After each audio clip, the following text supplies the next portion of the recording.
জাপানের সামুরাইদের কথা তো আমরা সবাই জানি, তলোয়ারের ঝনঝনানি, কড়া ডিসিপ্লিন আর সম্মানের জন্য জীবন দেওয়ার গল্প।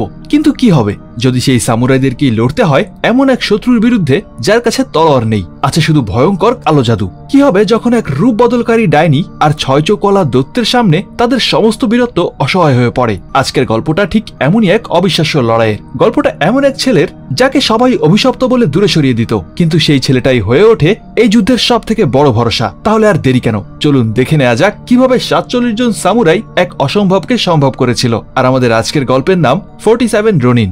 বরাবরের মতো আমি মুভিম্যান আছি আপনাদের সাথে। তো আমাদের আজকের গল্পটা শুরু হয় পুরনো জাপানে, আকু নামের এক জায়গায়, যেখানে তখনও জমিদারদের শাসন চলছিল। কিছু সামুরাই এক অদ্ভুত দেখতে ছেলেকে ধরে নিয়ে আসে। ছেলেটার নাম কাই, কিন্তু কেউ জানে না সে কোথা থেকে এসেছে। তার চামড়ার রং ছিল অস্বাভাবিক সাদা, আর তাছাড়াও চেহারাটাও জাপানিদের মতো না। তাই সবার মনে একটাই সন্দেহ, ছেলেটা আসলে কোনো ভূতপ্রেত নয় তো? তারা তাকে তাদের রাজ্যে রাখতে চায়নি, কারণ তারা তাকে অনেক ভয় পাচ্ছিল আর অশুভও মনে করছিল। কিন্তু সেই রাজ্যের দয়ালু মালিক লর্ড আসানো সবার বিরুদ্ধে গিয়ে বলেন, না, এই ছেলেটা এখানেই থাকবে। আসানোর মেয়ে মিকা প্রথম দেখাতেই ছেলেটাকে পছন্দ করে ফেলে, আর তারা খুব তাড়াতাড়ি ভালো বন্ধুও হয়ে যায়। কাই সেই রাজ্যেই বড় হতে থাকে, কিন্তু সবার থেকে একেবারেই আলাদা হয়ে। সবাই তার সাথে এমন ব্যবহার করত যেন সে বাইরের কেউ, আর তাছাড়াও সবাই তাকে অশুভ বলতো। তবুও সে আসানোর দয়া আর মিকার বন্ধুত্বের জন্য মনে মনে কৃতজ্ঞ ছিল। একদিন রাজ্যের কয়েকজন শিকারী এক ভয়ঙ্কর জানোয়ারকে ধরতে গেল, যাকে গ্রামের সবাই ভয় পেত। সেই জানোয়ারটা ছিল বিশাল, তার 6টা চোখ ছিল, আর সে এতটাই শক্তিশালী ছিল যে মানুষ তো দূরের কথা, আস্ত ঘোড়াকেও শূন্যে ছুঁড়ে ফেলে দিত। তখনই আমরা ইয়াসানো নামের এক সামুরাইকে দেখি। লড়াইয়ের সময় তার তলোয়ার হাত থেকে পড়ে যায়, আর সে সেই ভয়ঙ্কর জানোয়ারটার সামনে একেবারেই অসহায় হয়ে পড়ে। আর ঠিক সেই মুহূর্তে কাই নিজের জীবন ঝুঁকিতে নিয়ে সেই জানোয়ারটাকে মেরে ফেলে। সে শুধু ইয়াসানোর জীবনই বাঁচায়নি, তার তলোয়ারও তাকে ফিরিয়ে দেয়। কিন্তু ইয়াসানো কৃতজ্ঞ হওয়ার বদলে ঘৃণার সাথে বলে, এর থেকে তো আমি মরে গেলেই ভালো ছিল, এই অপবিত্র ছেলেটা আমাকে বাঁচালো। ছি! আসলে তখনকার দিনে জাপানের মানুষদের কাছে সম্মানী ছিল সবকিছু, আর একজন অপবিত্র বা নিচু জাতের ছেলের হাতে প্রাণ বাঁচানোকে সে চরম অপমান মনে করছিল। যাই হোক, বাকি সামুরাইরা সেখানে পৌঁছে ভাবে যে ইয়াসানোই জানোয়ারটাকে মেরেছে। ইয়াসানাও লজ্জায় আর মিথ্যা অহংকারে চুপ করে থাকে, আর কাইয়ের পুরো ক্রেডিটটাই নিজে নিয়ে নেয়। এরপর সেখান থেকে যাওয়ার আগে কাই এক অদ্ভুত সাদা শিয়ালকে দেখতে পায়, যার দুটো চোখের রং ছিল আলাদা আলাদা, একটা নীল আর একটা সবুজ। শিয়ালটা একদৃষ্টিতে কাইয়ের দিকেই তাকিয়েছিল, যেন তাকে কিছু বলতে চায়। একই সময়ে পাশের রাজ্য নাগাটাতে সেই শিয়ালটা তার মালিক লর্ড কিরার কাছে যায়, আর হঠাৎ করেই একটা সুন্দরী নারীতে পরিণত হয়ে যায়। আসলে এই শিয়ালরূপী মেয়েটাই ছিল কিরার গুপ্তচর, আর আসলে সে ছিল একটা ভয়ঙ্কর ডাইনি।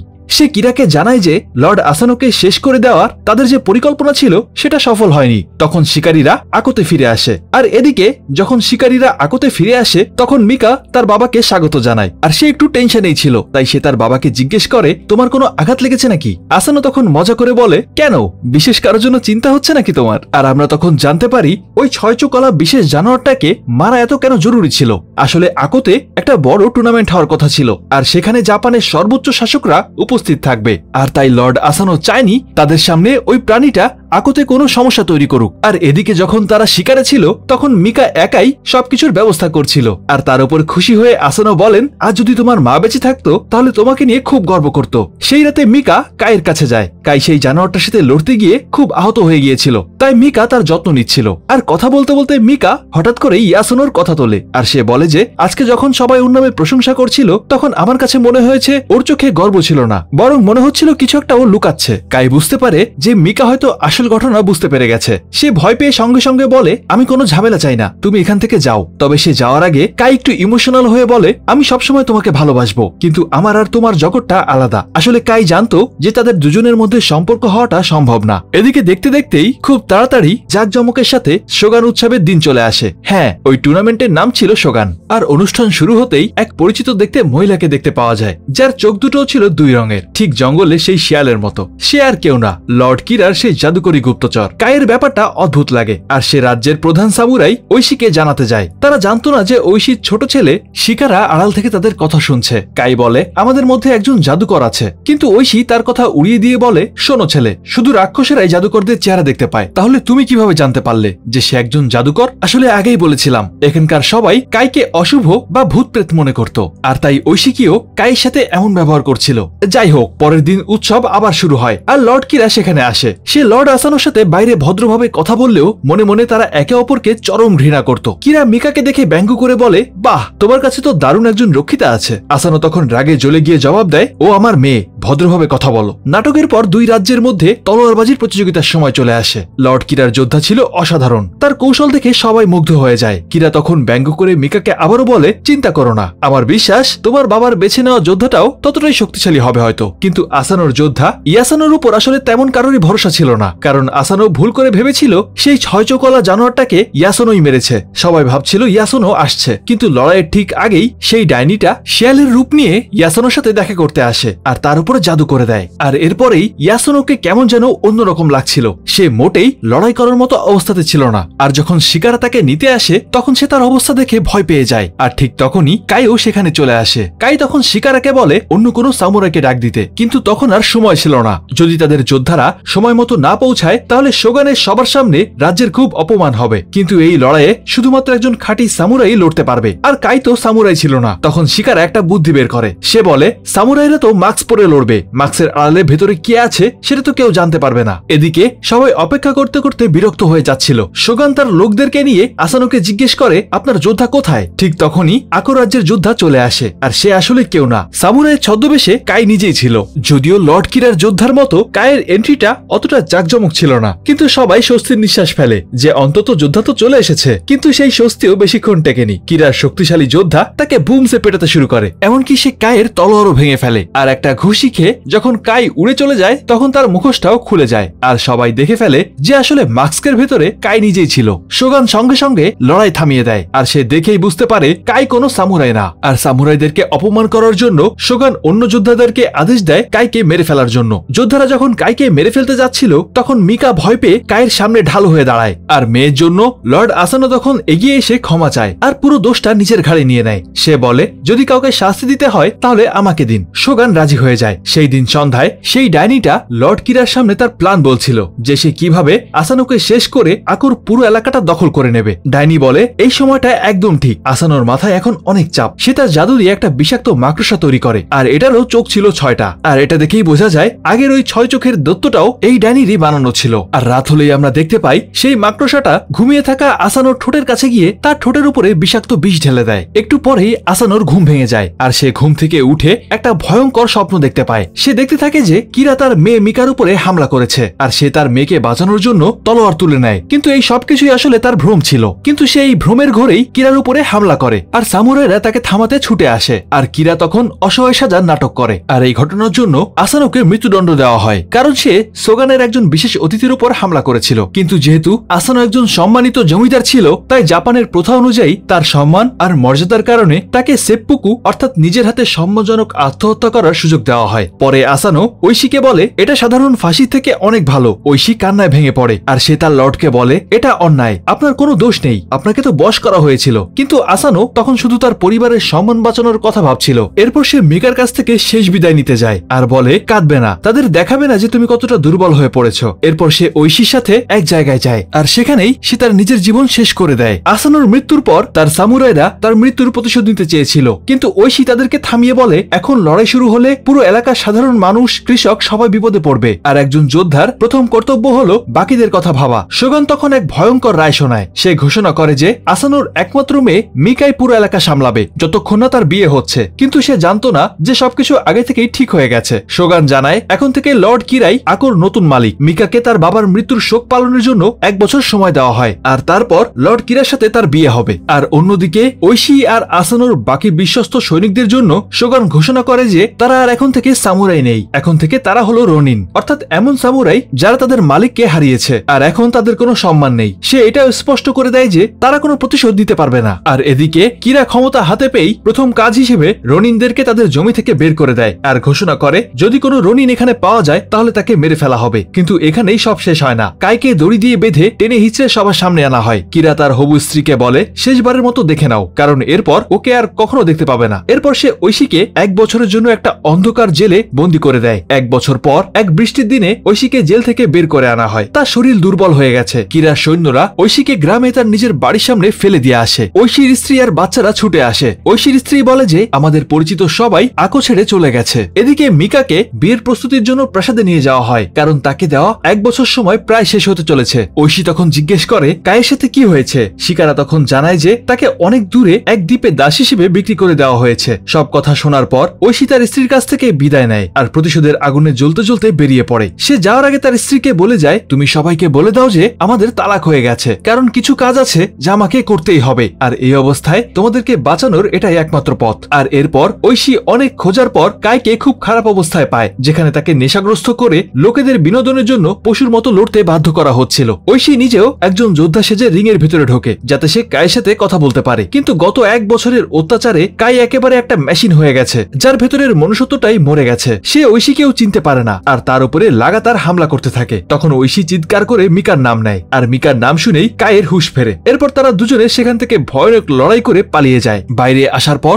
অনেকক্ষণ পরে তাদের আবারও কথা হতে শুরু করে। আর এই 1 বছরে ঐশী নিজেও অনেকটা পাল্টে গেছে, আর তাই কায়ের সাথে তার ব্যবহারও অনেক পাল্টে গেছে। ঐশী তখন আফসোস করে কাইকে বলে, আসলে আমার ওই দিন তোমার কথা বিশ্বাস করা উচিত ছিল। যদি আমি তোমার কথা শুনতাম তাহলে হয়তো আজকে লর্ড আসানও বেঁচে থাকতো। লর্ড কিরা তাদের মালিককে ধোকা দিয়ে মেরেছে, আর তাই ঐশী এখন কাইয়ের সাহায্য চায়। এরপর তারা শিকারার সাথে দেখা করে। আসলে ঐশী যখন কাইকে বাঁচাতে গিয়েছিল, এদিকে শিকারা বাকি 46 জন বিশ্বস্ত রনিনকে এক জায়গায় জড়ো করেছিল। আসলে ঐশীর একটা প্ল্যান ছিল, কিন্তু সেটা শোগানের আদেশের বিরুদ্ধে ছিল, কারণ শোগান তাদেরকে প্রতিশোধ নিতে নিষেধ করেছিল। আর তাই যারা এতে যোগ দেবে তাদের সবারই বাঁচার সম্ভাবনা খুব কম। সে তখন বলে যে তার উদ্দেশ্য লর্ড কিরাকে শেষ করে দেওয়া। আর তার এই কথা শুনেই সবাই প্রতিশোধের আগুনে জ্বলে ওঠে আর চিৎকার করে আনন্দ করতে থাকে। কিন্তু লর্ড কিরার রাজপ্রাসাদে তো অনেক গার্ড থাকবে, তাই তাদেরকে আগে থেকেই জানতে হবে লর্ড কিরা মিকাকে নিয়ে কবে মন্দিরে যাবে বিয়ে করার জন্য। কিন্তু এখন সবাই রাজি হয়ে গেলেও তাদের আসলে ভালো তলোয়ারের প্রয়োজন ছিল, আর তাই ঐশী তখন তার কিছু লোকদেরকে তলোয়ার জোগাড় করার দায়িত্ব দেয়। কিন্তু তাদের মধ্যেই একজন কায়ের উপরে রেগে গিয়ে হামলা করার চেষ্টা করে। সে বারবার বলছিল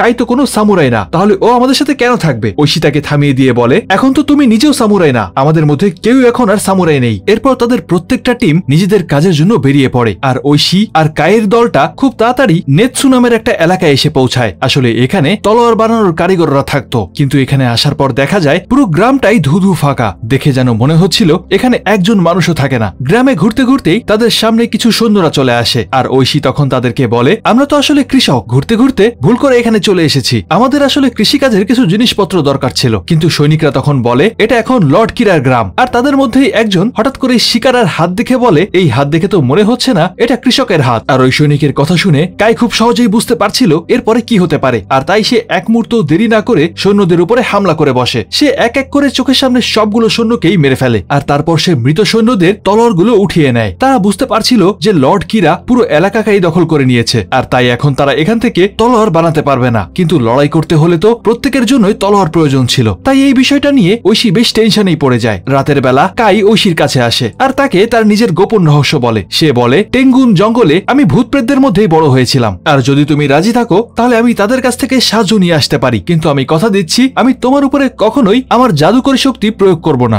যদিও ঐশী প্রথম কাইয়ের এই ব্যাপারটা কিছুতেই মেনে নিতে পারছিল না, কিন্তু তাদের কাছে আর কোনো উপায় ছিল না, আর তাই বাধ্য হয়েই ঐশী কাইয়ের এই প্রস্তাবে রাজি হয়ে যায়। এরপর তারা সাবধানে ওই ভয়ঙ্কর জঙ্গলে ঢোকে। ঐশী আর কাই একটা অন্ধকার গুহায় প্রবেশ করে, আর বাকিরা বাইরে অপেক্ষা করতে থাকে। কাই ঐশীকে বলে, যাই হয়ে যাক না কেন নিজের তলোয়ার কখনো বের করবে না। গুহার ভেতরে ঢুকে কাই তার পুরনো গুরু টেঙ্গু মাস্টারের সাথে দেখা করে, আর আসলে ইনি ছিল একজন সাধকের ভূত। মাস্টার কথায় কথায় কাইকে বাইরের জগতের কথা মনে করিয়ে দেয়। সে বলে, বাইরে তোমার মতো লোকদের সাথে খারাপ ব্যবহার করা হয়, তোমাকে তো পদে পদে নোংরা রক্ত বলা হয়েছে, সব জায়গা থেকে তোমাকে তাড়িয়ে দেওয়া হয়েছে, কিন্তু এখানে প্রেতদের জগতে তোমার সাথে কোনো অন্যায় করা হয়নি, তোমাকে আপন করে নেওয়া হয়েছিল। আর এদিকে যখন তারা কথা বলছিল, বাইরে থাকা ঐশীর মনে একটা অন্যরকম ভ্রম তৈরি হচ্ছিল। সে দেখে তার লোকেরা গুহায় ঢুকে পড়েছে আর একে অপরের সাথে লড়াই করছে, আর এমনকি এই লড়াইয়ে কয়েকজন মারাও যাচ্ছিল। বারবার ঐশীর মাথায় একটা আওয়াজ আসতে থাকে, তলোয়ার বের করো আর তোমার লোকদেরকে বাঁচাও। সে তলোয়ার ছাড়াই তাদেরকে সাহায্য করার চেষ্টা করতে থাকে, কিন্তু তার লোকেরা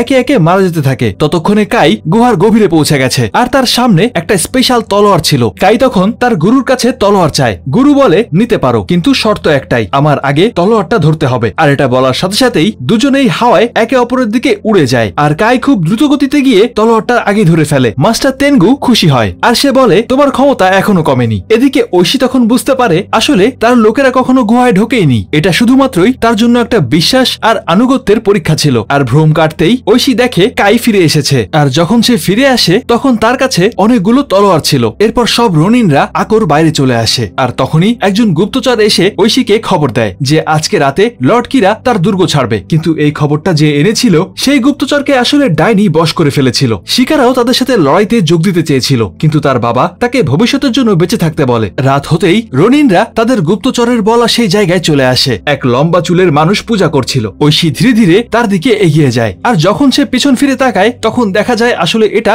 সেই ডাইনি মেয়েটাই ছিল। আর তার হাতের ইশারাতেই মুহূর্তের মধ্যে চারিদিকে আগুন ধরে যায়, আর এই আগুনে অনেক মানুষ মারা যায়, আর কিছু রনিন খুব বাজেভাবে আহত হয়ে যায়। এরপর দুর্গে ফিরে ডাইনি লর্ড কিরাকে একটা তলোয়ার গিফট করে আর বলে এটা আগে ঐশীর ছিল। তারপর সে মিকার কাছে যায় আর তাকে ব্যঙ্গ করে বলে তোমার বাবা কেমন জমিদার ছিল, তার বেঁচে থাকা সৈন্যদেরকে তো আমি একাই শেষ করে দিয়েছি। আসলে আগুন ধরানোর পর ডাইনি ভেবেছিল হয়তো রনিনরা সবাই মারা গেছে, কিন্তু তখন আমরা দেখতে পাই রনিনদের ক্যাম্পে আসলে অনেকেই মারা গেছে, কিন্তু তাদের বেশিরভাগই বেঁচে আছে আর সুস্থ আছে। ঐশী তখন কাইয়ের সামনে এসে বলে আমার আসলে ভুল হয়ে গেছে, আমাদের অনেক আগেই আক্রমণ করে দেওয়া উচিত ছিল, আর তাই আমাদের এখন যত দ্রুত সম্ভব প্রতিশোধ নিতে হবে। আমরা হারি বা জিতি সেটা কোনো ব্যাপার না, আমাদের সম্মান নিয়েই আমরা মরবো। কিন্তু কাই তখন তার পাশে এসে বলে আমরা যেটা শুরু করেছিলাম সেটা এখনো শেষ করতে পারবো, আর এখন আমাদের জন্য একটা সুবিধা আছে, কারণ ডাইনি আর লর্ড কিরা ভাবছে আমরা সবাই মারা গেছি, তাই আমরা যখন আক্রমণ করব তারা কেউই প্রস্তুত থাকবে না। আর পরের দিন সকাল হতেই কাই দেখে তাদের ক্যাম্পের সামনে দিয়েই একটা নাটকের দল যাচ্ছে, আর কাই তাদেরকে আগে থেকেই চিনত।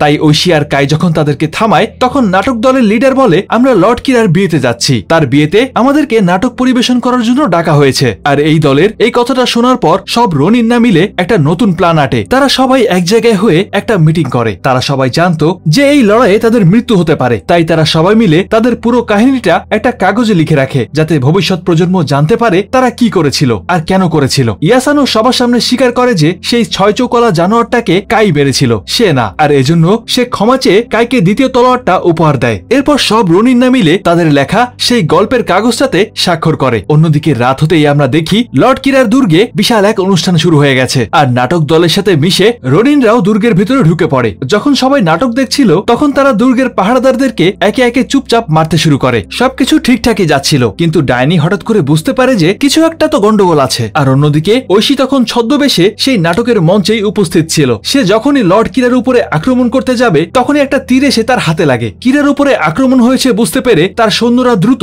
লর্ড কিরা আর মিকাকে সেখান থেকে নিয়ে যায়, আর রনিনরাও তাদের পিছু নেয়। দেখতে দেখতেই পুরো দুর্গটা একটা যুদ্ধক্ষেত্রে পরিণত হয়ে যায়। কাই একাই অনেক শত্রুদেরকে শেষ করে দিচ্ছিল। কিরা তার সব থেকে ভয়ঙ্কর যোদ্ধাকে পাঠায়, আর তাকে দেখে সব রনিনরা ভয় পাচ্ছিল, কারণ তারা জানতো এই যোদ্ধা কত বেশি ভয়ানক। কিন্তু একজন রনিন বারুদ ভর্তি অস্ত্রাগারের ভেতরে আগুন লাগিয়ে দেয়, আর এক বিশাল বিস্ফোরণে সেই যোদ্ধা মারা যায়। আর এটা দেখে ডাইনিটাও তার রূপ বদলে সেখান থেকে উড়ে পালিয়ে যায়। মিকা সুযোগ বুঝে কিরার উপরে তার লুকোনো ছুরি দিয়ে হামলা করে, কিন্তু যখন সে বুঝতে পারে যে সে তাকে মারতে পারবে না তখন সেও সেখান থেকে পালিয়ে যায়। কিছুক্ষণ পরে কাই আর মিকার দেখা হয়, কিন্তু তখনই জাদুকরি আবারও ফিরে আসে, আর এবার সে এক বিশাল ড্রাগনের রূপ নেয়। কিন্তু কাই চিৎকার করে বলে আমি তোমাকে ভয় পাই না। সে তার বিশেষ টেঙ্গুর তলোয়ার দিয়ে ড্রাগনের সব ভয়ঙ্কর হামলা থামিয়ে দেয়। অন্যদিকে ঐশী আর কিরার মধ্যে এক ভয়ঙ্কর তলোয়ারের লড়াই শুরু হয়। ডাইনির সাথে লড়তে গিয়ে কাইয়ের তলোয়ারটা ছিটকে পড়ে যায়, কিন্তু যখন ড্রাগন মিকার উপরে হামলা করতে যাচ্ছিল তখনই কাই তার লুকোনো শক্তি ব্যবহার করে হাওয়ায় ভেসে তলোয়ারটা তুলে নেয় আর ড্রাগনের উপরে এক মারাত্মক আঘাত করে।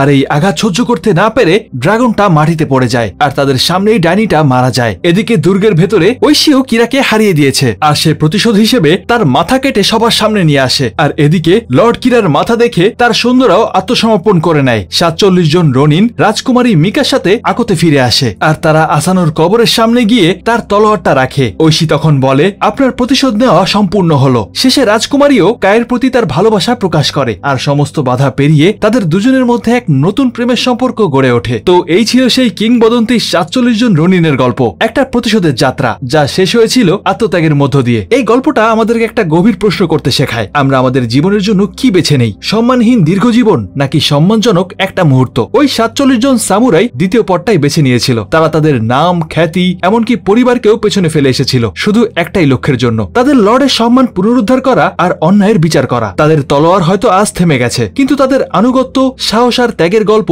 আজও লক্ষ লক্ষ মানুষকে অনুপ্রেরণা দেয়। এই গল্প আমাদেরকে মনে করিয়ে দেয় যে সত্যিকারের শক্তি বাহুতে না থাকে চরিত্রতে, সত্যিকারের বীরত্ব আক্রমণে না, থাকে আত্মত্যাগে। আর কায়ের মতো একজন আউটকাস্ট বা সমাজচ্যুত চরিত্রও আমাদেরকে শেখায় যে তোমার জন্ম কোথায় বা তোমার পরিচয় কি সেটা বড় কথা না, তোমার কর্মই তোমার আসল পরিচয় তৈরি করে। আচ্ছা, আপনাদের মতে এই গল্প থেকে সব থেকে বড় শিক্ষাটা কি? আমাকে কমেন্ট করে জানাতে কিন্তু ভুলবেন না। তো এখন চলে যাচ্ছি সরাসরি আমাদের মুভি ম্যানের ফ্যান সেকশনে। আমাদের আজকের সেরা মন্তব্যকারী হিসেবে নির্বাচিত হয়েছেন আকন্দ ভাই। তিনি বলেছিলেন, ভাই আমি আপনার কড়া ফলোয়ার, তাই ভিডিও একটু বড় করে বানাবেন, তারপর অনেকগুলো ফুলের তোড়া। আপনাকে অনেক ধন্যবাদ আকন্দ ভাই। আর এভাবে আমাদের পাশে থাকার জন্য আপনাদের সবাইকে জানাই অন্তরের অন্তঃস্থল থেকে অসংখ্য ধন্যবাদ। আজকের মতো বিদায় নিচ্ছি, আবারও দেখা হবে এমন কোনো ঐতিহাসিক গল্প নিয়ে। ততদিন পর্যন্ত সবাই ভালো থাকুন আর অবশ্যই ভালোকে ভালোবাসুন।